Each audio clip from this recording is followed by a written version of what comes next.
Seorang nelayan berinisial MA, 38 tahun, warga Aceh Tamiang, ditangkap polisi saat membawa sabu-sabu sebanyak 31,28 gram menggunakan sampan di Kampung Gapa, Kecamatan Langsa Timur, Kota Langsa, Jumat 31 Maret 2023.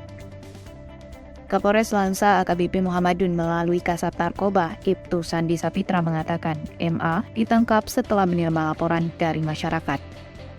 Sabu tersebut diketahui disimpan di dalam 3 bungkus plastik tembus pandang. Kemudian pihaknya mengamankan pelaku dan barang bukti saat sampan yang ia tumpangi menepi di pinggir sungai.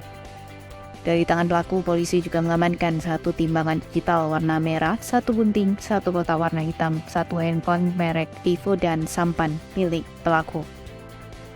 Pihak kepolisian mengimbau kepada masyarakat untuk melaporkan bila mengetahui ada transaksi jual beli narkoba dan segera melaporkannya ke Satres Narkoba Polres Langsa.